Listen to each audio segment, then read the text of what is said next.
Para os que não me conhecem ainda, prazer, eu chamo Marco Túlio, e fui convidado aí pela Emily, pela Rafaela, né, a, a falar, tratar deste assunto hoje. Então, os sacramentos, no caso, o serviço da comunhão, e a saber, são o sacramento da ordem e o do matrimônio. E vou começar, então, fazendo uma oração, em nome do Pai, do Filho e do Espírito Santo. Amém. Meu Senhor e meu Deus, creio firmemente que estás aqui, que me vês, que me ouves. Adoro-te com profunda reverência. Peço-te perdão dos meus pecados e graça para fazer com fruto este tempo de estudo. Minha Mãe Imaculada, São José, meu Pai e Senhor, meu anjo da guarda, intercedei por mim. Amém.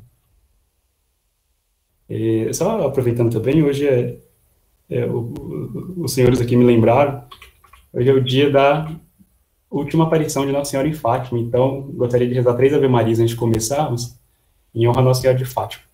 Né?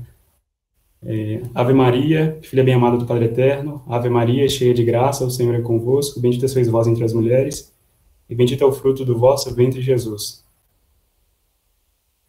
Santa Santa Maria, Mãe de Deus, rogai por nós, pecadores, agora e na hora de nossa morte. Amém. Ave Maria, Mãe admirável de Deus Filho, Ave Maria, cheia de graça, o Senhor é convosco, bendita sois vós entre as mulheres, e bendito é o fruto do vosso ventre, Jesus. Santa Maria, Mãe de Deus, rogai por nós, pecadores, agora e na hora de nossa morte. Amém. Ave Maria, fidelíssima esposa do Divino Espírito Santo, Ave Maria, cheia de graça, o Senhor é convosco, bendita sois vós entre as mulheres, e bendito é o fruto do vosso ventre, Jesus. Santa Maria, Mãe de Deus, rogai por nós, pecadores, agora e na hora de nossa morte. Amém. Nossa Senhora de Fátima, Rogai por nós. Nossa Senhora Aparecida, Rogai por nós. Vamos iniciar aqui. Então, tratando dos sacramentos, nós podemos dividi-los. Eu vou dar uma breve introduçãozinha aqui, talvez você já tenha tratado em outras aulas aí. Os sacramentos podem ser divididos de diversas formas, né? Algumas formas, alguns catecismos vão categorizá-los de algumas maneiras, outros de outras. Então, basicamente, seguindo aí o catecismo da igreja, né? O catecismo amarelinho, como se diz, a gente consegue dividi-los aí como sacramentos de serviço da comunhão. Mas por quê? É porque o objetivo desses sacramentos é favorecer a santificação. Aqui, ao contrário do sacramento de iniciação cristã, que aqui, no caso, o batismo, a confirmação e a Eucaristia, que santificam quem os recebe, os sacramentos ao serviço da comunhão, e por isso eles recebem esse nome, eles santificam a outrem, ou seja, eles favorecem a santificação daquelas pessoas, digamos assim, que de alguma forma vão ter contato com a pessoa que recebe o sacramento. Então, por exemplo, no caso de um sacerdote ordenado, o sacerdote, ele vai favorecer a santificação de seus fiéis. De um casal que busca cumprir aquilo que o sacramento, né, a vocação deles exige. Claro, sempre com a assistência da graça que eles recebem para tal. Eles vão santificar quem? Os próprios filhos, e é para isso que esses sacramentos servem. Obviamente que as pessoas que recebem esses sacramentos também conseguem santificar, mas a santificação que vem por esses sacramentos, ela é fruto, na verdade, do bom cumprimento dos deveres de Estado da pessoa que recebe esses sacramentos. Então, não é uma santificação direta, por assim dizer, como é no batismo, a confirmação, na Eucaristia, etc. Então, a gente vai tratar mais disso, eu acho que vai ficar mais claro quando a gente for começar a falar de cada um deles, mas eu queria dar essa introdução aí. Porque é uma divisão bastante interessante. Tem um outro também que eu gosto, pelo menos assim, para saberem, né, que existe a santificação de sacramentos, a nomenclatura de sacramentos de vida e sacramentos de morte. Eu acho que o nome até é bem intuitivo, que sacramentos de vida são aqueles que a gente recebe com a alma viva, digamos, ou seja, em estado de graça. E sacramento de morte é aquele que a gente recebe com a alma morta, para quê? Para tornar a vida novamente. Então, são 2 sacramentos de morte, é o batismo e a penitência, né? O sacramento da confissão. Por quê? Porque são sacramentos que nós podemos receber sem ter por exigência, por requisito, o estado de graça. Então, o batismo a gente recebe, obviamente, para nos tornarmos filhos adotivos de Deus, membros da igreja. Então, a gente precisa receber o batismo para iniciar nessa vida aí de filiação, né, em relação a Deus. E o sacramento da penitência, porque a gente perde aquele estado de graça que a gente adquire no batismo, obviamente, ao longo da vida aí, algumas vezes, assim, sempre buscando não que isso não aconteça, mas acontece, infelizmente, às vezes. E se isso acontecer, a gente recebe o da penitência. O da penitência, ele também é chamado de sacramento de morte, porque a gente pode recebê-lo sem estado de graça. Os demais, a gente só recebe sem cometer sacrilégio e em estado de graça. Por isso, então, eles são chamados de sacramento de vida, porque em estado de graça, a nossa alma está viva. Vou avançar aqui. Então, esses sacramentos de servir... Eu vou tratar aqui primeiro do sacramento da ordem, né? Porque é a sequência aí do catecismo. Mas esses sacramentos ao serviço da comunhão, eles servem para aquelas pessoas que já foram consagradas se santificarem de uma outra forma, digamos, receberem uma consagração especial, como diz aí, está destacado em negrito. Então, eles são chamados a uma vocação, como todos nós somos, e viver a santidade naquela vocação para a qual a pessoa é chamada. No caso dos padres, através do sacramento da ordem, no caso dos noivos, através do sacramento do matrimônio.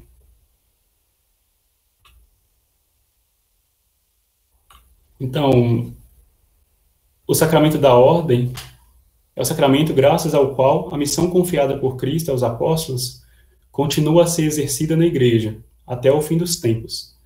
É, portanto, o sacramento do ministério apostólico, e compreende 3 graus: o episcopado, o presbiterado e o diaconado. Ou também a gente pode chamar aqui no Brasil, presbiterato e diaconato. Então, Cristo veio ao mundo e instituiu uma ordem, digamos assim, uma ordem de coisas cuja finalidade é a santificação do homem. Então, por isso que a gente diz que com Cristo veio a lei da graça, né? Então, porém, para que aquele testemunho vivo de Cristo fosse mais eficaz e se perpetuasse até o fim dos tempos aí, foi instituído, então, o sacramento da ordem. Então, o ministro ordenado, ele age em nome da própria pessoa de Cristo, como um sucessor, digamos assim, de Cristo. A gente vai ver que há graus, né, em maior ou menor grau, ele é um sucessor de Cristo. Obviamente, com o bispo, ele representa mais a Cristo do que um padre, é um papa mais do que um bispo, algum outro bispo. Mas, no geral, todos eles têm essa finalidade de agir em nome de Cristo e conforme essa ordem que Cristo instituiu aqui na Terra. E até, talvez por isso, eu não vou dar certeza, mas talvez por isso o nome de sacramento da ordem. Eu sei que tem uma outra razão aí para este nome. Então, a ordem é o sacramento que dá poder de exercitar os ministérios sagrados que se referem ao culto de Deus e à salvação das almas. Que basicamente é o motivo para o qual nós fomos criados, né? Deus tirou o homem do nada, para quê? Para conhecê-lo, amá-lo e servi-lo, e em consequência disso nós alcançarmos a salvação. Então, como que a gente consegue alcançar essa finalidade, né, para a qual nós fomos criados? Através, enfim, dos sacramentos, através da oração, através das práticas religiosas, etc. Sempre, vocês vão perceber que sempre atrelado à igreja. E quem se salva fora da igreja se salva apesar de não ser membro da igreja, mas na verdade a via perfeita de alcançar a santidade e a salvação é através da igreja. Então, o culto de Deus é a forma com a qual nós recebemos mais graça para conseguir praticar e agir de forma reta, né? Conforme a vontade de Deus. E a salvação das almas é o que a gente busca para nós mesmos e para o próximo sempre. Então, esse daí, digamos assim, nisso a gente resume os mandamentos de Deus.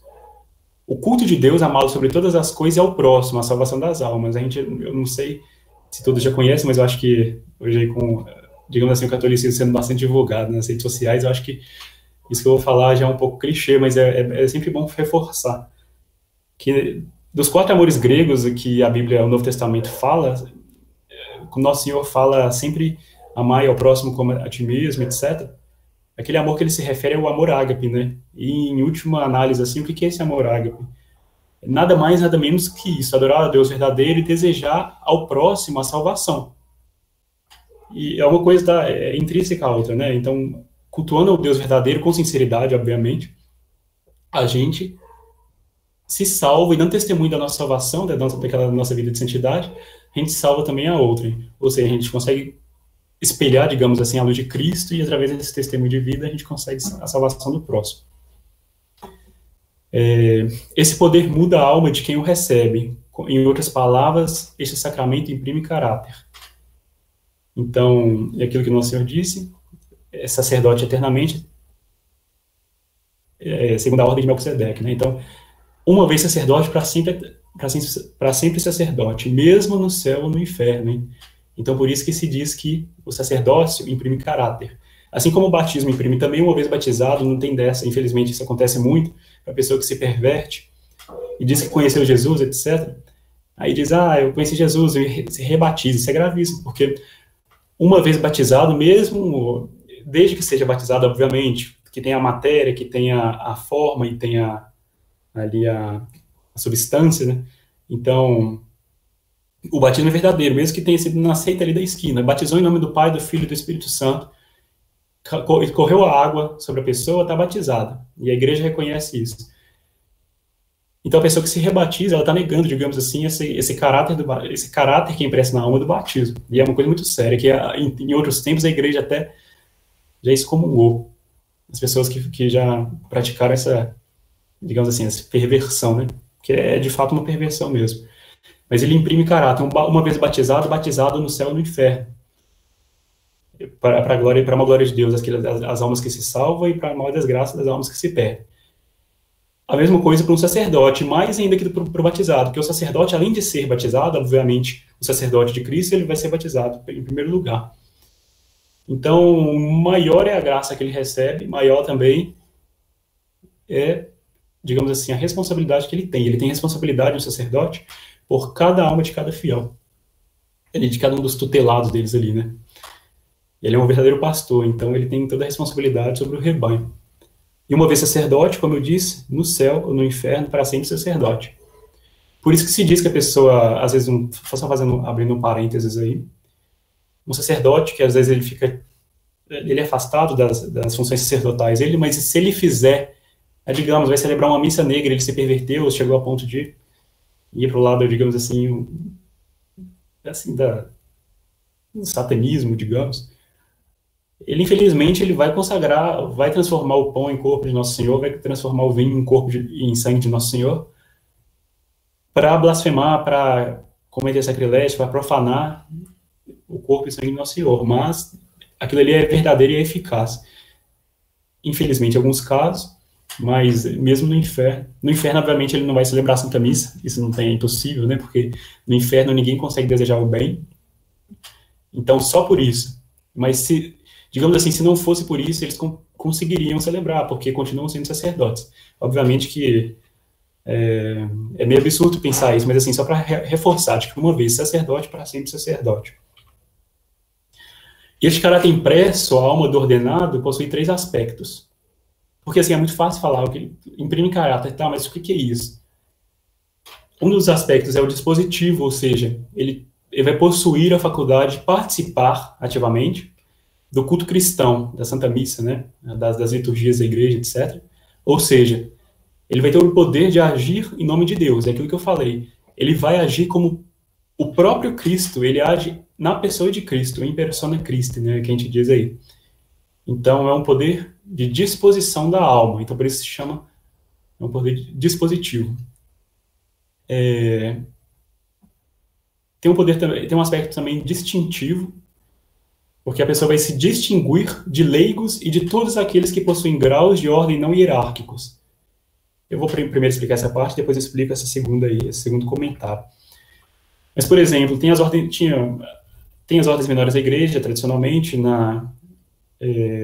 depois do concílio, eu não me recordo bem, sendo bem sincero, não me recordo bem como ficaram as ordens menores, mas, digamos assim, uma pessoa que recebeu ali o leitorato, ela não é um sacerdote, ela não recebeu propriamente a ordem. Então, ela faz parte disso aqui, ó, aqueles que possuem graus de ordem não hierárquicos ainda, porque ele não é parte propriamente da hierarquia da igreja. Ele é um seminarista, etc. Ele não é um membro da hierarquia ainda. Então, por isso que o padre ele se distingue dos leigos e daqueles também que são leigos também, em última análise são leigos também, que receberam talvez alguma ordem menor, por exemplo, mas não fazem parte da hierarquia da igreja. Então, eles são distintos mesmo, são pessoas distintas, por isso que tradicionalmente nós beijamos a mão do sacerdote, além de ser também a mão ungida, né?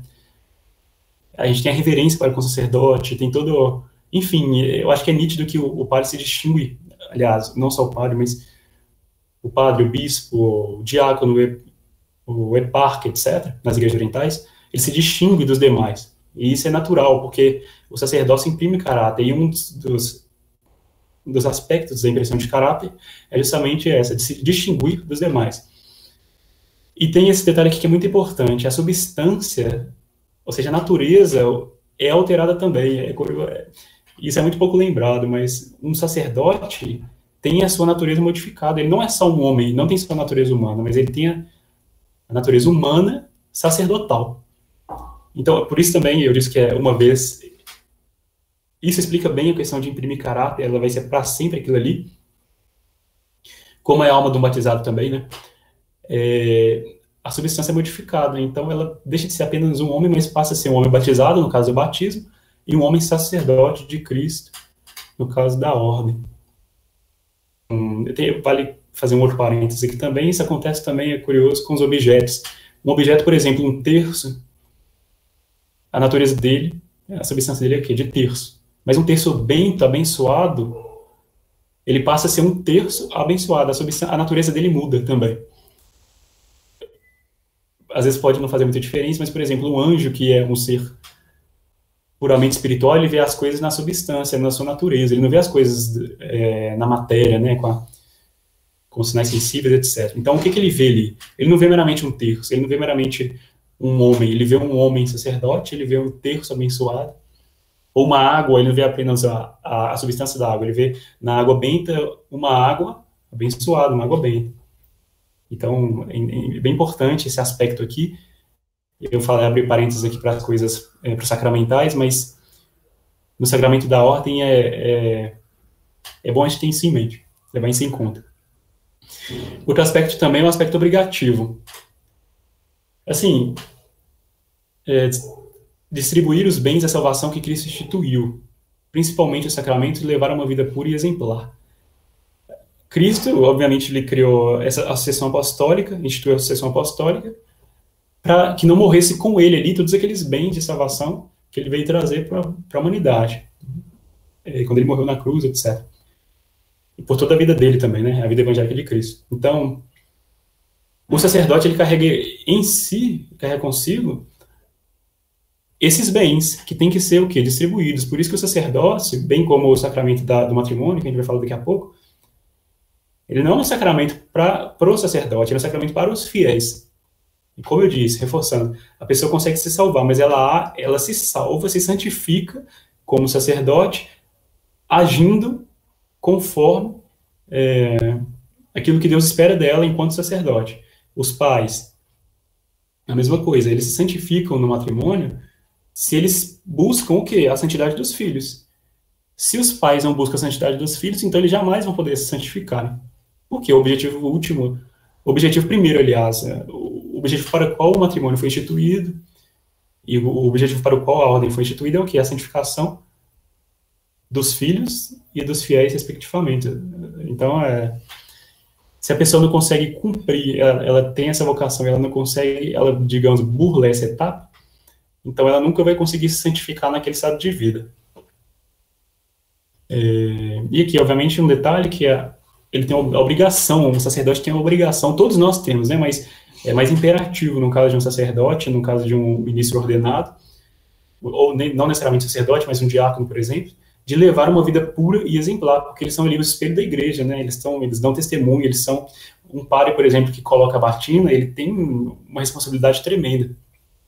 Então, se ele faz, um deslize que ele comete é sempre mais grave do que um deslize que um leigo comete, não que isso justifique assim, uma vida, né, agir de forma desordenada, etc. Mas para um padre, obviamente, eu acho que isso ficou bem claro para todo mundo, é sempre mais escandaloso. E é, de fato, um pecado de escândalo mesmo. Mas, dito isso, apesar disso tudo, somente Nosso Senhor, em última análise, pode conferir a graça, de onde se conclui que a ordem configura o sujeito a Cristo, comunicando-lhe algo daquele poder de santificar que apenas Ele, o próprio Deus, Nosso Senhor, possui. O que isso quer dizer, né? O sacerdote, ele é o ministro de Cristo, ele age, ele distribui os benefícios de Cristo, mas, em última análise, somente Cristo pode conferir graça. Só Cristo pode dar a graça. Nossa Senhora é medianeira, por exemplo, Nossa Senhora é um canal de graça, mas quem distribui, de onde parte, de onde procede a graça? É de Deus. Aqui, na verdade, vem pelo Espírito Santo, mas com Nosso Senhor Jesus Cristo, né? Que é Deus também. Então, ou seja, vem parte de Deus. Então, se a gente for levar isso às últimas consequências ali, se a graça só parte de Cristo e o sacerdote distribui a graça, o sacerdote ele age como Cristo. Ele é o próprio Cristo na Terra. Claro, eu já falei disso, vou reforçar sempre que há graus dessa ação, né, dessa ação em persona Christi do sacerdote, de um diácono, de um papa, se ele é um papa, se ele é um cardeal, etc. Então, esse grau ele varia, assim, de acordo com a hierarquia. Se a pessoa, obviamente, é um sacerdote, ele age em persona Christi. Se ele é um bispo, ele age ainda mais, né, ele representa ainda mais a Cristo. E se ele é o papa, ele é o doce Cristo na Terra. Ele age, digamos assim, ele fala como o próprio Cristo na Terra. E age enquanto tal também. Então, eu não sei se ficou claro para todo mundo aqui, porque aqui, se a graça só procede de Cristo, e o sacerdote ele tem o poder de distribuir a graça,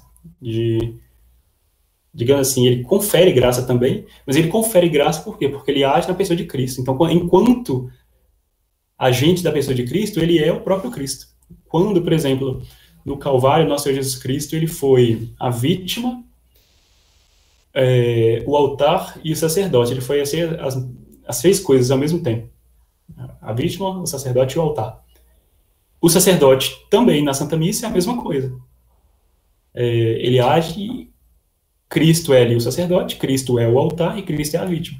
Por isso que Cristo se faz presente no altar, por isso que a gente faz reverência sempre para o altar, por isso que a gente se prostra ali diante do Santíssimo Sacramento, que é a vítima, né, no caso, que é Nosso Senhor sacramentado. Por isso que a gente reverencia também o sacerdote, quando ele passa na procissão, etc., porque ele também é o Cristo, agindo na pessoa de Cristo. E eu acho que até aqui tá indo bem, tá muito rápido, tá muito devagar, como é que vocês estão achando? Tá tudo bem. Então perfeito. Se alguém tiver uma dúvida, a gente pode me interromper, viu? Que eu falo muito... Eu falo demais, muito rápido às vezes. Viu? E me desculpe aí novamente pela quantidade de informação, tá? É porque eu tive que fazer algumas modificações aqui de última hora, então eu tive que literalmente copiar alguns textos. Mas assim, também para me nortear, porque senão eu começo a falar, desvio muito do assunto e perco um pouco o foco. Então, prosseguindo aqui. Aqui uma passagem, né, da encíclica, do parágrafo do Catecismo da Igreja Católica, no parágrafo 1544. Todas as prefigurações do sacerdócio da antiga aliança encontram a sua realização em Jesus Cristo. único mediador entre Deus e os homens, como diz aí a primeira carta aos Timóteos, capítulo 2, versículo 5. Melquisedeque, sacerdote do Deus Altíssimo, é considerado pela tradição cristã como uma prefiguração do sacerdócio de Cristo, único sumo sacerdote segundo a ordem de Melquisedeque. Santo, inocente e sem mancha, que com uma única oblação tornou perfeitos para sempre os que foram santificados, isto é, pelo único sacrifício da sua cruz. Então vocês vão perceber que o sacerdócio nada mais é do que um espelho da vida de Cristo, né, daquela graça que Cristo veio trazer para a Terra. Então o que faz um sacerdote? Em última análise, assim, se eu pudesse resumir bem, sintetizar a função do sacerdote, agir como Cristo na Terra, assim, segundo a ordem de Cristo. Então Melquisedeque foi uma figura aí, um personagem, mas uma pessoa real também, né, que representa o sacerdócio e representa o próprio Cristo, porque é o sacerdote do sacerdócio, né, o sacerdote por excelência, e é o verdadeiro sacerdote. Então, só voltando um pouquinho aqui, eu falei da questão da graça, que em última análise só Cristo confere graça, mas em última análise também só Cristo é sacerdote. O sacerdote é sacerdote enquanto age na pessoa de Cristo. Eu não sei se fica claro, mas enquanto ele age como Cristo, enquanto ele age na pessoa de Cristo, ele é o Cristo, e por isso ele é sacerdote. Então, veja que coisa tremenda, né? É impressionante como que, digamos assim, como Deus foi pródigo nesse aspecto, porque ele deu um pedaço, digamos assim, um pouco de si nas pessoas dos sacerdotes para nós aqui, para a sua igreja. E é uma graça tremenda também o fato de sermos católicos, porque nós podemos, digamos assim, gozar desse benefício que Deus deixou para nós. E que é negligenciado pelas outras igrejas, seitas, etc. Então, voltando aqui, Melquisedeque foi uma personagem aí do Antigo Testamento, e era um sacerdote, ele vinha trazendo ali em mãos o pão e o vinho, como Cristo, né, veio trazer, era uma pré-figura do Cristo, que veio trazer o corpo e o sangue também para a gente, para nós, para a nossa redenção, e que nos deixou também a Santa Eucaristia na figura do pão e do vinho aí. Então, Melquisedeque é uma figura do próprio Cristo, que é o sacerdote, por excelência, assim. E todo sacerdote, digamos, é uma imagem desse Cristo, que também foi prefigurado aí por Melquisedeque. Por isso que quem já participou de uma liturgia de ordenação, já percebeu que fala-se muito em Melquisedeque, se repete muito. Tu és sacerdote eternamente, segundo a ordem de Melquisedeque. Por quê? Porque ali é a prefigura da instituição do sacerdócio perpétuo, né, de Cristo. O sacrifício redentor de Cristo é único, realizado uma vez por todas. E, no entanto, é tornado presente no sacrifício eucarístico da Igreja.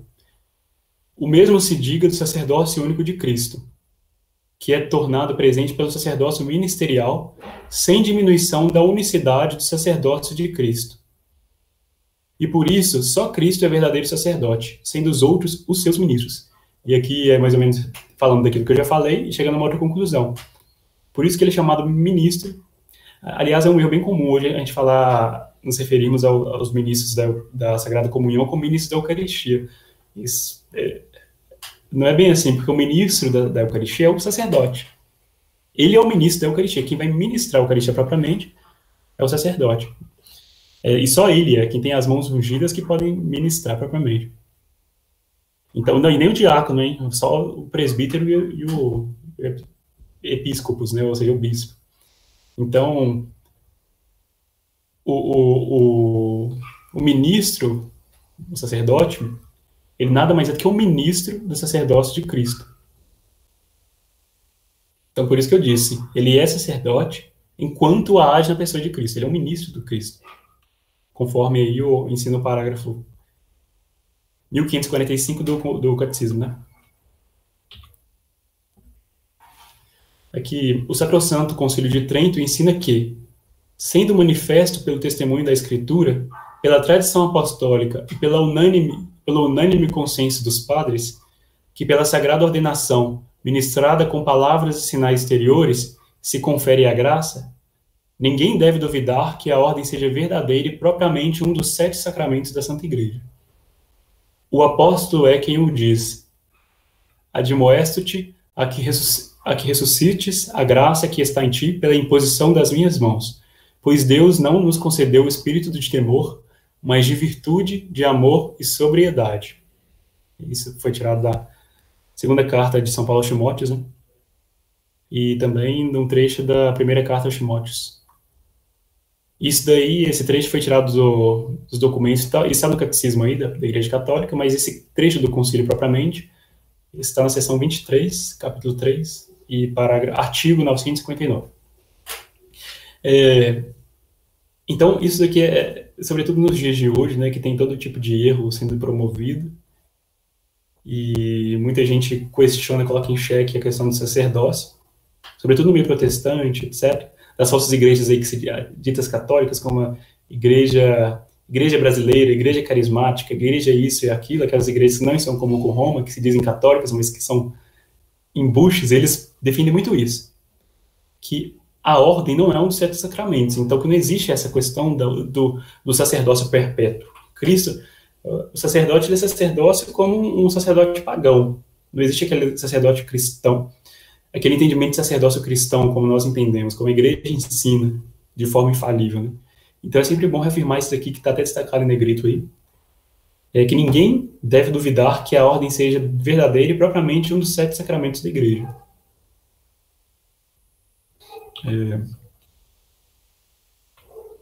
O sacerdócio ministerial difere essencialmente do sacerdócio comum dos fiéis, porque confere um poder sagrado para o serviço dos mesmos fiéis. Os ministros ordenados exercem o seu serviço junto do povo de Deus pelo ensino, munus docendi, pelo culto divino, munus liturgicum, e pelo governo pastoral, munus regendi, que ou seja, porque isso aqui costuma se falar muito em sacerdócio ministerial e sacerdócio dos fiéis, né, o sacerdócio comum. A gente tem que ter bem claro isso em mente, que de fato, por analogia, existe o sacerdócio comum dos fiéis, porque enquanto cristãos católicos, a nossa vida, digamos assim, a gente participa efetivamente da vida de Cristo, então a gente toma parte daquele sacerdócio de Cristo, mas é por analogia. Então não é aquele sacerdócio ministerial, como é o do padre, é o do bispo, é do diácono, que ele toma parte e a mão dele é ungida para agir na pessoa de Cristo. Então isso tem que ficar bem claro, que de fato existe, não é um erro afirmar que existe sacerdócio comum. Nós participamos da Santa Missa, na Santa Missa a gente, de certa forma, toma parte daqueles benefícios que são distribuídos pela Igreja, a gente toma parte na vida de Cristo, a gente, como diz Santo Agostinho, né, inclusive está aí representado nessa pintura, Santo Agostinho e Santo Ambrósio aqui, Deus, nosso Senhor Jesus Cristo, ele se encarnou, ele é o Deus que se fez homem para que o homem se fizesse Deus, mas quando Santo Agostinho diz isso, ele mesmo vai explicar, né, para que o homem se fizesse Deus, ou seja, não Deus propriamente natureza divina, porque ninguém pode ser Deus, só Deus é Deus, nem os anjos do céu têm natureza divina, então eles não são Deus, mas é para o homem se tornar Deus por participação, ou seja, a gente se torna partícipes da graça, da divindade de Deus através da graça. Então, de fato, existe esse sacerdócio ministerial, que é o sacerdócio ali do ministro de Deus, daquele que age na pessoa de Cristo, e o sacerdócio dos fiéis, que é aquele sacerdócio que ele é análogo ao sacerdócio de Cristo. Mas não é, digamos assim, não é um sacramento, não é eficaz propriamente. A gente não recebe graças para um estado de sacerdócio.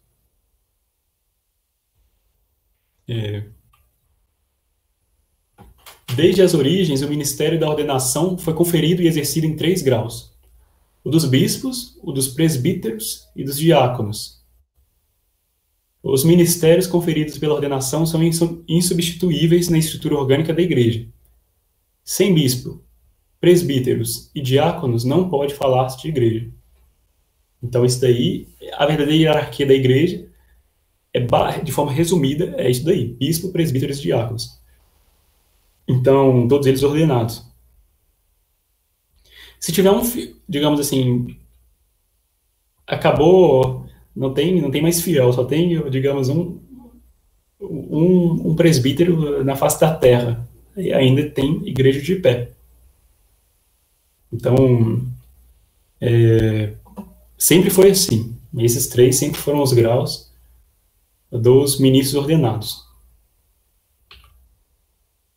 O bispo recebe a plenitude do sacramento da ordem, que o insere no colégio episcopal e faz dele o chefe visível da igreja particular que lhe é confiada.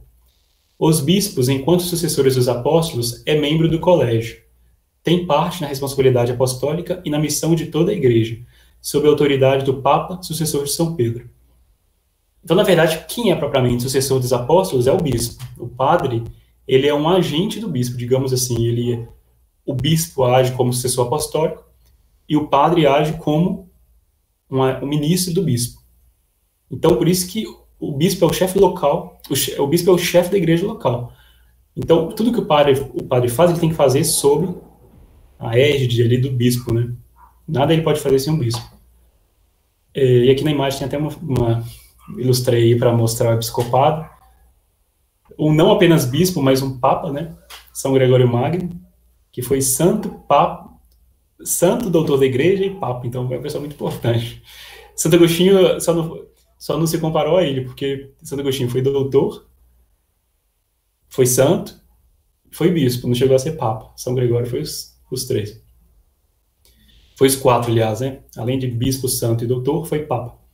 Então, o papa, ele é um bispo, e assim, digamos assim, ele é o chefe do corpo episcopal da igreja, o chefe da igreja, chefe visível da igreja, mas ele é um bispo. Digamos assim, falando bem de forma canônica, aliás, canônica não é um bom termo, mas enquanto bispo, a responsabilidade de um papa é a mesma de um bispo local aqui, por exemplo, de um bispo de Belo Horizonte, de um bispo, sei lá, de Antioquia, etc. Ele é um bispo, a natureza dele é o bispo da igreja.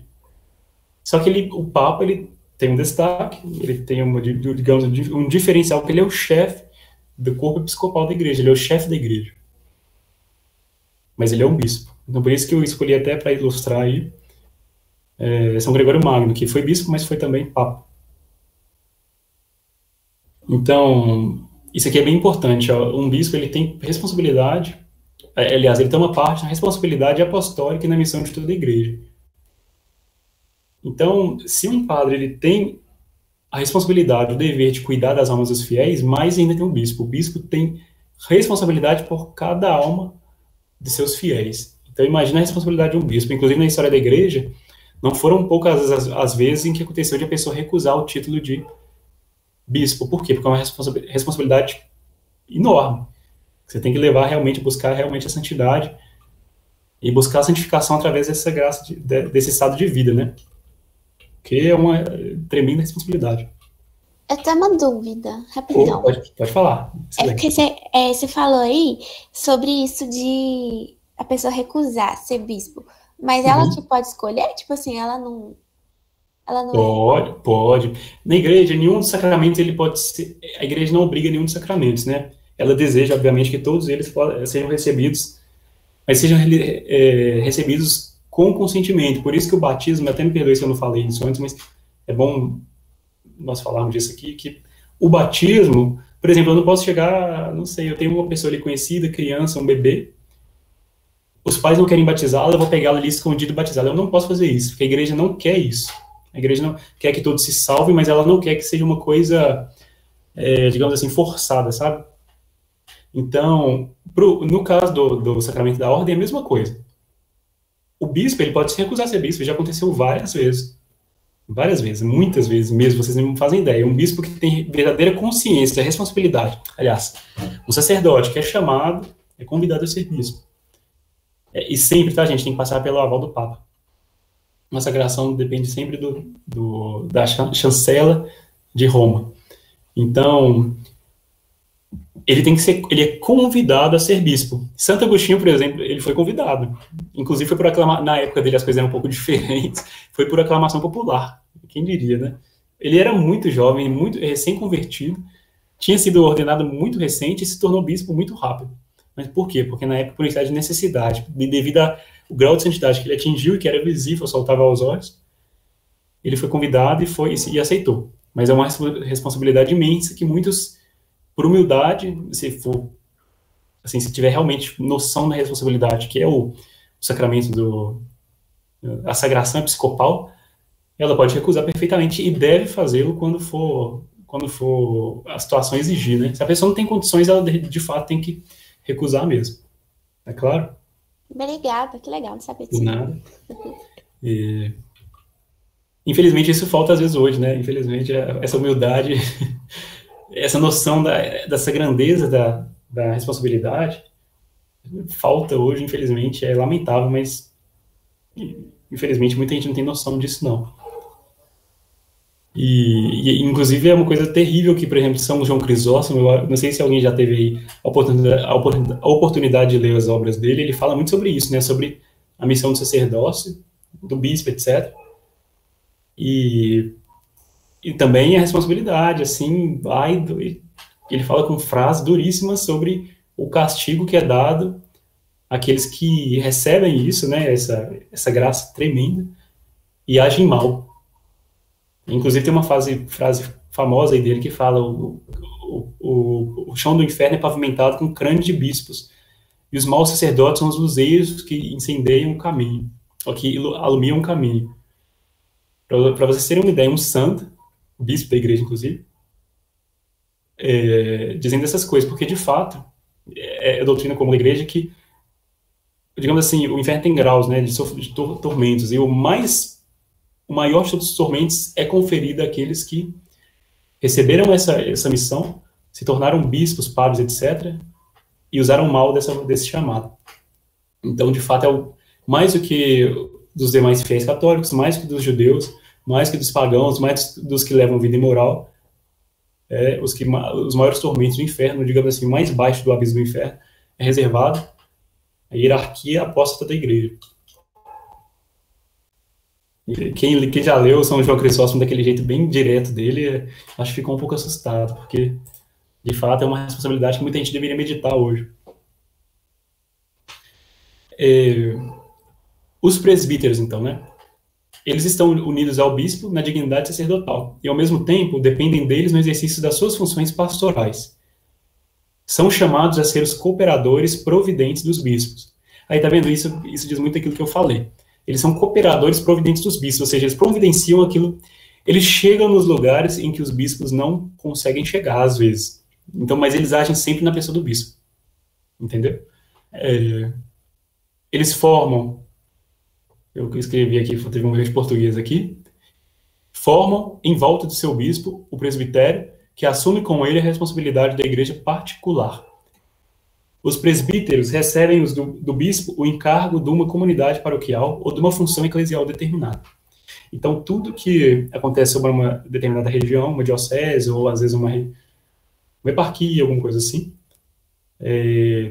o chefe, digamos assim, daquela região, daquele grupo de pessoas é sempre o bispo. Então, em última análise, a obediência é ao bispo. Ele é o chefe da igreja local. Então, o presbítero, ele sempre age em nome do bispo. Inclusive, presbíteros, agora, eu me lembro que tem a palavra no grego tem uma relação, significa algo como porta-voz, alguma coisa assim, justamente porque ele age como um porta-voz do bispo. Então, os diáconos. Aqui, só voltando, eu esqueci de comentar, né, aí o padroeiro dos sacerdotes, né? É o São João, grande santo São João Maria Vianney, que inclusive é bom falar aqui, abrindo um parênteses que está aí na imagem, ele foi citado numa profecia de Nossa Senhora do Bom Sucesso, no século XVI, 1570 e poucos. Naquela época, Nossa Senhora já falou nominalmente que viria um santo no século XVIII, de nome João Maria Vianney, para mostrar aí o grau de santidade de São João Maria Vianney, que não é exagero nenhum. Assim, falar da santidade dele, né, da vida exemplar dele. Então, por isso que eu escolhi para ilustrar aí a seção aqui dos padres, dos presbíteros, né? E aqui os diáconos. Eles são ministros ordenados para as tarefas do serviço da igreja. Não recebem o sacerdócio ministerial, mas a ordenação confere-lhes funções importantes no ministério missionário, culto divino, governo pastoral e serviço da caridade, encargos que eles devem desempenhar sob a autoridade pastoral do seu bispo. Então, se o padre ele age como, digamos assim, um porta-voz do bispo, o diácono também é um porta-voz do bispo, mas ele, digamos assim, ele ainda vai naqueles lugares onde o padre ainda não chega, porque a responsabilidade é sempre maior conforme vai subir na hierarquia. Então, por exemplo, um diácono tem uma responsabilidade X, o sacerdote tem uma responsabilidade exponencialmente maior, e mais ainda o bispo.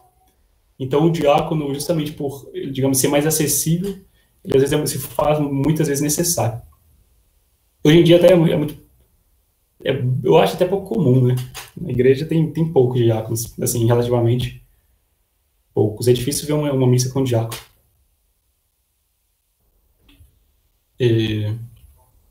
Esse daqui é São Matias. Então, foi o primeiro mártir e diácono da igreja. Marco. Oi. Só vou te interromper aqui rapidinho. Sim. Porque falta 5 minutos para as 9. Aí, eu acho que não vai dar tempo de falar do matrimônio. E eu não sei quanto tempo que tá faltando aí para você acabar da ordem. O da ordem tá terminado. Tá, porque senão a gente pode criar outro link já. Entendeu? Ótimo. Eu vou agilizando aqui então. Já tá vendo, gente? Eu falo demais, tá? Mas se for o caso, Emily, eu vi que o próximo, eu faço o seguinte então. O próximo assunto, ele até é bem menor, porque o sacramento, obviamente, é sempre maior. O outro tema que eu tinha deixado para o próximo, ele é pequeno, eu acho que eu ficaria um espaço bom, talvez, para falar do matrimônio dele, pode ser assim, então, para não segurado aí por muito tempo? Por mim pode ser sim. O que vocês acham aí, pessoal? Você pode falar assim, ok, tranquilo? Eu acho bom assim também, porque aí a gente não tem compressa. Pois é, porque... É até bom que eu volte a usar o meu slide que eu fiz lá bonitinho, porque senão eu vou usar o slide aqui que eu tive que fazer me apressado, que eu não tinha subido. Mas eu vou avançar aqui, para também não parar, não cortar aí. Então, o sacramento da ordem é conferido pela imposição das mãos, seguida de uma solene oração consecratória. Eu coloquei essa observação aí porque muitas vezes a gente fala disso, oração consecratória, que é oração, digamos assim, a forma do sacramento da ordem. A forma é a oração consecratória. Mas muitas vezes a gente não sabe do que se trata. Nada mais é do que uma oração de consagração. Consecratória é de consagração. E essa oração é uma oração que pede a Deus para o ordinando, a pessoa que está sendo ordenada, as graças do Espírito Santo, requeridas para o seu ministério. Aquilo que eu já falei várias vezes aqui, mas a ordenação imprime um caráter sacramental indelével, ou seja, imprime caráter na alma. Uma vez impresso, jamais se apaga. Indelével. A igreja confere o sacramento da ordem somente a homens viris. Não, homens viris, não, perdão. Somente a homens, que no latim significa viris. Daí até a expressão viril, varão, vem tudo disso daí. Batizados. Na verdade, viris é o que a gente chama de varão, né? Batizados. Cujas aptidões para o exercício do ministério tenham sido devidamente reconhecidas. Compete à autoridade da igreja a responsabilidade e o direito de chamar alguém para receber a ordem. E aí, respondendo, tá vendo? A pergunta que... Quem fez? Eu não consegui ver a tela, mas quem que fez a pergunta aquela hora? Do bispo? Fui eu, Natália. Natália, aí, ó, Natália. Tá vendo que compete à autoridade da igreja a responsabilidade e o direito de chamar alguém para receber a ordem.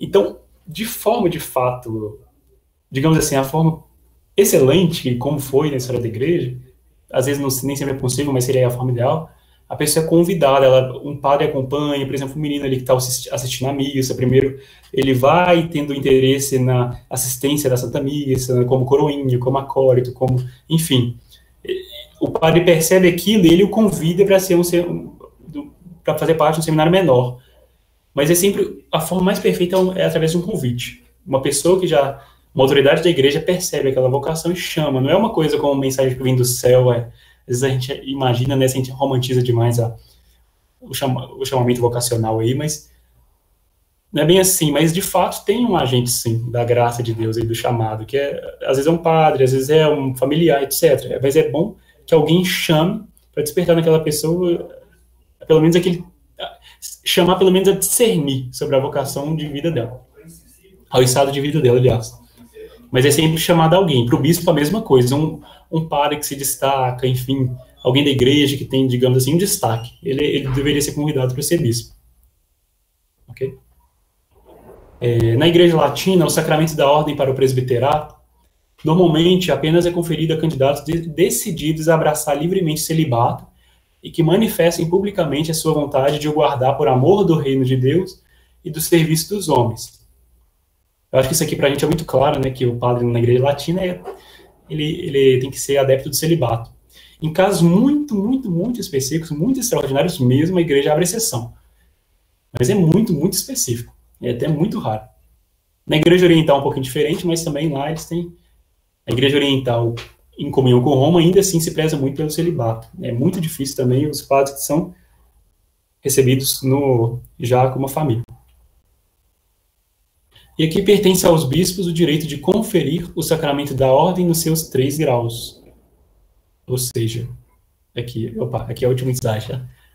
O sacramento na ordem do diaconato, do presbiterato e do episcopato. Alguém tem alguma dúvida sobre o sacramento da ordem? Eu falei muito aí. Eu tenho uma dúvida rapidinho. Não, pode comentar.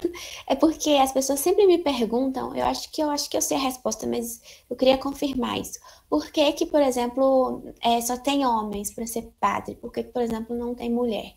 E aí eu acho que faz sentido porque Jesus chamou foi 12 apóstolos, né? Ou eu estou errado?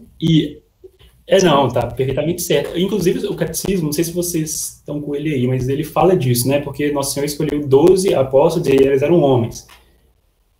Mas se nós formos ler, não sei quem já tem acesso, tem um catecismo romano, o catecismo do Concílio de Trento, ele sempre tem um argumento, como ele é voltado sobretudo para sacerdotes, então ele sempre dá, sobre cada artigo, ele dá sempre um argumento metafísico, né, filosófico ali, um argumento teológico, escriturístico e até, às vezes até meio social, digamos assim. E ele dá um argumento, eu não vou ser a melhor pessoa para falar disso agora, porque assim entra um pouco de questão de filosofia, metafísica, etc. Mas até da natureza do homem, tá? Só faz sentido que o ministro de Deus seja homem. Porque o primeiro ser humano foi homem. Eu não sei como é que eu vou explicar sem ser muito, digamos assim, prolixo. Digamos assim, tem que ser a criatura original. Eu não sei se já ouviram, não sei se vocês trataram da parte do pecado original, eu não me recordo exatamente na ordem do catecismo, se já tiveram essa aula, mas quando a gente fala de pecado original, quando Eva pecou, não era pecado original ainda. Só se tornou pecado original, ou seja, se Eva tivesse pecado sozinha, a descendência de Adão e Eva não teria o pecado original. Como Adão pecou, a descendência também já nasceu com a mancha do pecado original. Por quê? Porque Adão foi a criatura original. Eva foi tirada de Adão, entenderam? Então, quando Cristo escolhe ministros, tem que ser vai parecer muito superficial a minha explicação aqui, porque eu não queria entrar em detalhe muito, muito complexo, mas é porque a natureza humana original, e daí que fala homem, quando generaliza homem e mulher, é significada ali, ela é representada pelo homem. Por quê? Por que o homem? Não é por acaso, é porque o homem foi a criatura original. A humanidade foi criada de um homem, de um casal, mas de um homem primeiro, entendeu? Então, o homem simboliza isso, esse vínculo de criador e criatura, esse vínculo original de criador e criatura. Fica um pouco, não sei, eu acho que eu a confundi mais ainda, mas basicamente é uma questão até de natureza mesmo, sabe? A natureza do homem. O homem foi criado como criatura original. Assim como, é porque os anjos são um pouquinho diferentes. Cada anjo é uma criatura distinta. Apesar de a gente chamar tudo de anjo, São Miguel, São Gabriel, cada anjo, ele tem uma substância, ele nega o homem, que os homens todos têm a substância o quê? Humana. Não. O anjo, São Miguel, ele é o que? São Miguel. São Gabriel é o que? São Gabriel. Ele tem uma natureza em comum. A única coisa em comum é que eles são por espíritos, mas cada um é um. O homem não. Então o anjo, ele tem essa diferença. O homem, a gente é humano porque nós somos filhos de Adão. Nós somos descendentes de Adão. Ok? Eu não sei se, repito, eu não sei se piorou ou facilitou a compreensão. Mas é para um aspecto um pouco metafísico. O Catecismo Romano, ele trata muito bem disso. Eu acho que vale a pena um pouco depois, quem tiver acesso aí, ou mesmo em PDF na internet, vale a pena ler sobre o Sacramento da Ordem, que fala sobre isso. Ok? Ah, legal. Obrigada, viu? Por nada. Mais alguma dúvida? Eu tenho uma dúvida. Se os anjos têm essências diferentes, pelo que eu entendi, os anjos da guarda, por exemplo, como é que funciona? Porque eles têm a mesma, como se fosse missão, né? Então, Sim. Eu esperava que fosse bem parecido, pelo menos, mas eu não... Digamos assim, eles têm propósitos comuns, sim. Isso, tanto é que existem os coros angélicos, ali em primeiro lugar, dos serafins, querubins e tronos, depois vai, eu acho que a segunda ordem, a segundo coro, eu troco a ordem, mas ele tem as virtudes, as potestades, os principados, depois os arcanjos, os anjos da guarda. Não, como é que é? As virtudes, potestades, principados, etc. E depois, em último lugar ali, os anjos da guarda. O anjo da guarda, todo anjo da guarda, qual que é o objetivo dele? É velar pela salvação de um homem. Mas cada anjo ali, ele tem a sua natureza particular. Tem a natureza angélica, obviamente, que digamos assim, são seres por espíritos, mas ele é um anjo, não tem como assim, não é igual eu sou homem, assim, eu tenho natureza humana, a Emily tem natureza humana, você tem natureza humana, a Natália, etc. O anjo não é assim. A gente costuma falar que ele tem natureza angélica, mas de forma um pouco inapropriada, porque de fato, natureza angélica, mas não é uma coisa genérica, sabe? Como é no caso do homem. Porque nós todos somos filhos de uma criatura original. Adão e Eva. E Eva de Adão, no caso, né? Então, assim, nós somos filhos de um casal, mas de uma única criatura. Deus criou um homem, ele não criou vários homens. Ele criou um homem, e a partir desse homem foram, digamos assim, gerados os demais. Porém, os anjos não, os anjos foram criados todos de uma só vez. Então, quando Deus cria os anjos, não tem essa coisa de todos eles têm uma natureza em comum, não. Eles têm uma coisa em comum, que é a natureza angélica, que é o quê? Eles são seres por espíritos, foram criados ali com uma finalidade específica, mas eles não têm, a finalidade também pode se repetir, igual o meu anjo da guarda tem a finalidade do seu anjo da guarda. Mas ele é uma criatura, digamos assim, particular. Entendeu? Não sei se ficou claro.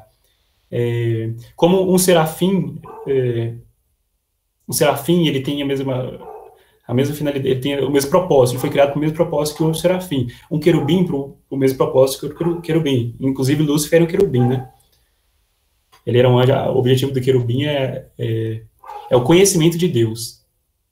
Por isso que Lúcifer é o maior dos céus, porque ele tinha o maior conhecimento de Deus. E foi o primeiro a atraí-lo, né, pelo orgulho. Mas, digamos, Lúcifer não é igual, mesmo antes da queda, né? Lúcifer não era igual a São Miguel, apesar de ambos serem anjos. Não sei se fica claro. Assim, pra gente é sempre muito sombrio falar disso, porque a gente não entende perfeitamente, né? Os seres espirituais, porque nós somos aqui limitados ao tempo e espaço e a matéria, né? Mas acho que dá para compreender um pouco isso, que os anjos eles foram criados todos de uma só vez, cada um na sua particularidade, ao contrário dos homens. Entendeu? Não, isso eu entendi, mas tem outra coisa que eu fiquei pensando, desculpa. Não, pode. A última pergunta, tá? Se o anjo da guarda, se eles foram criados todos juntos, ele já foi meio que pensado por Deus para cumprir a missão dele com a gente? Tipo, é um só para cada um, então, isso, ele já foi meio que desenhado para cumprir essa missão. Isso, exatamente. Não que a gente seja fatalista, assim, que a gente aceite a predestinação como os calvinistas, né? É claro que Deus fez as coisas, Deus está fora do tempo, então não existe esse Deus futuro passado para Deus. Tem uma analogia, não tem no catecismo, que é catecismo popular, que é bom. do Padre Spirago, que ele fala o seguinte: você imagina um cano e uma formiga entrando e saindo para aquele cano. Imagina Deus, nós estamos dentro daquele cano. Se eu sou a formiga lá dentro, eu vejo o quê? O início e o fim do cano, não é isso? E conforme eu vou andando dentro daquele cano, digamos assim, o tempo está progredindo. E Deus, ele nos vê fora do cano. Então, por exemplo, se eu estou lá na frente ou se eu estou lá atrás, para Deus é indiferente. Ele está me vendo fora do cano. Então, por exemplo, por isso que na Santa Missa, assim, quando foi instituída a Eucaristia? Ali na Santa Ceia. Mas se a Eucaristia é o sacrifício de Cristo também, no Calvário, e o Calvário foi depois da Santa Ceia, como que explicar isso, né? O sacrifício foi depois, mas Cristo instituiu o sacramento antes. Parece uma coisa... É porque Deus está fora do tempo. Então, para ele, é tudo... Digamos assim, não tem isso. Então, aquilo ali era uma coisa só, não tem passado e futuro. Deus é. Por isso que Nosso Senhor, ele escandalizou os judeus quando ele disse lá: eu sou aquele que é. E, inclusive, eu sou, em hebraico, é Yahvé, né? Yahvé, assim... o nome de Deus significa eu sou. Ninguém falava, porque o judeu entende isso. Ele entende que o eu sou é quem? Deus. Ele nem fala, eles nem pronunciam, né? Então, quando você perguntou do anjo da guarda, Deus já criou todos os anjos da guarda de uma só vez. Ele não vai criar mais, entendeu? Então, para cada criatura que existe na face da Terra, criatura humana que existe na face da Terra, haverá um anjo da guarda. Porém, isso não quer dizer que Deus já sabe o meu destino, então eu já estou condenado ao inferno ou ao céu. Não, isso não existe. Que aí já é uma predestinação um pouco calvinista. Deus sabe, mas eu ajo segundo a livre... como diz mesmo, gente, até fugiu da palavra.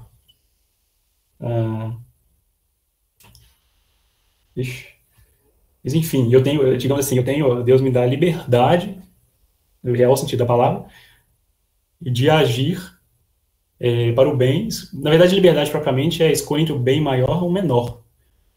Liberdade entre bem e mal não existe, né? Porque senão a liberdade seria algo ruim. Mas a gente pode recusar a assistência de Deus e escolher o mal. Mas isso não quer dizer que Deus, quando nos criou, ele já sabia do nosso futuro. E assim, já nos criou predestinados ao inferno ou ao céu, entendeu? Tudo aqui, de fato,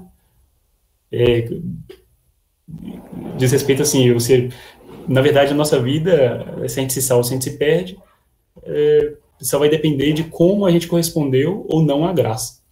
Ou seja, se a gente correspondeu ou não aos desígnios de Deus para a nossa vida. Entendeu? Então, o anjo da guarda, ele já foi criado no início. Quando Deus criou os céus e a terra lá, ele já tinha criado todos os anjos. Então, inclusive, o anjo da guarda de cada criatura que nasceu, que está vivo e que vai nascer ainda.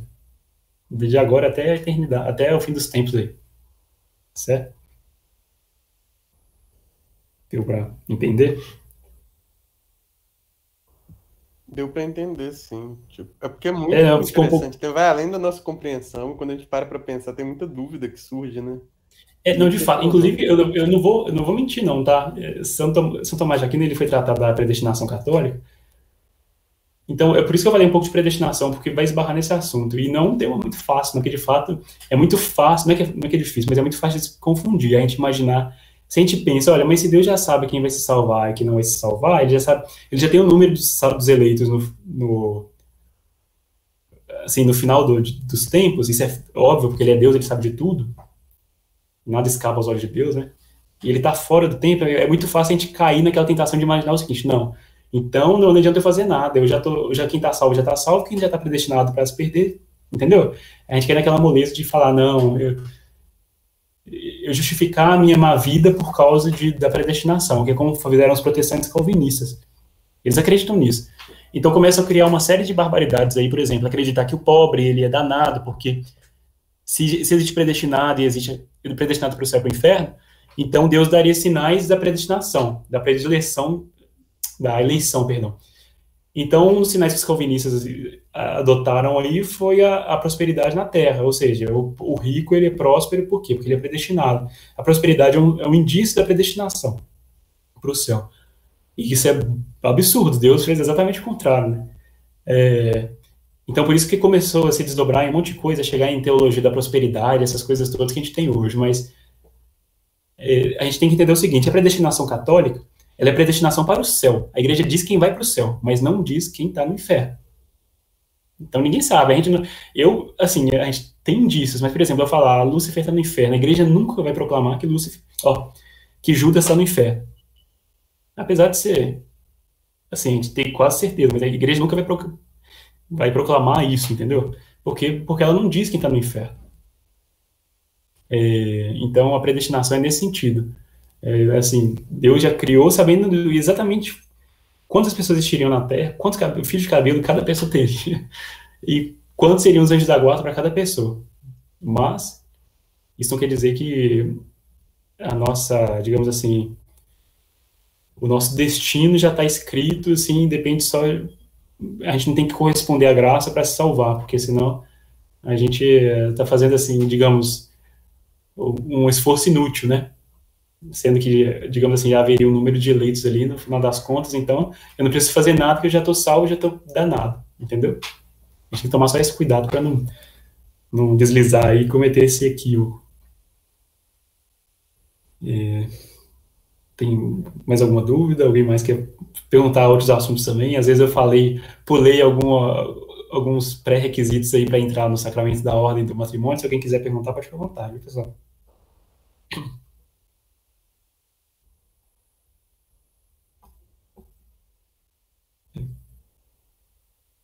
Ninguém? Pode. Eu posso fazer a oração final aqui, então?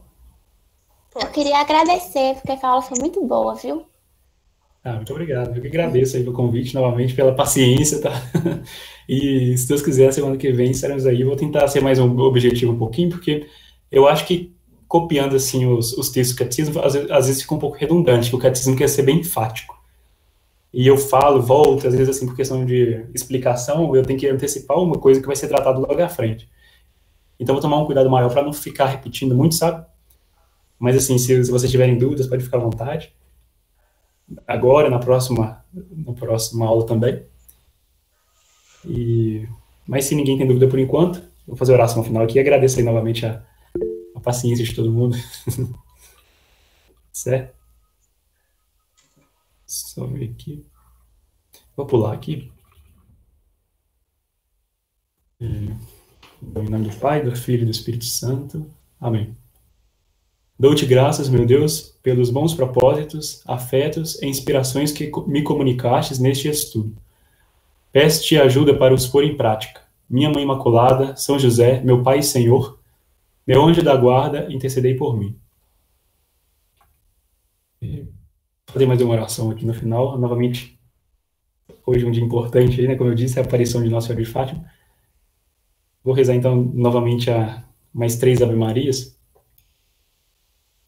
E se alguém quiser puxar, pode ficar à vontade, tá, pessoal? Eu pediria, ou algumas das moças aí, se puder, você puxar 3 Ave Marias.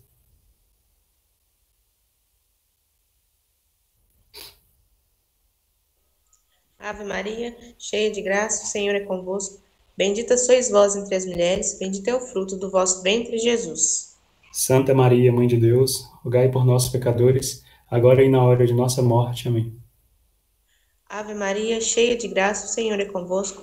Bendita sois vós entre as mulheres, bendito é o fruto do vosso ventre, Jesus. Santa Maria, Mãe de Deus, rogai por nós, pecadores, agora e na hora de nossa morte. Amém. Ave Maria, cheia de graça, o Senhor é convosco. Bendita sois vós entre as mulheres, bendito é o fruto do vosso ventre, Jesus. Santa Maria, Mãe de Deus, rogai por nós, pecadores, agora e na hora de nossa morte. Amém. Santo anjo do Senhor, meu zeloso guardador, se a ti me confiou a piedade divina, sempre me rege, me guarde, me governa, me ilumina. Amém. São João Maria Vianney, Rogai por nós.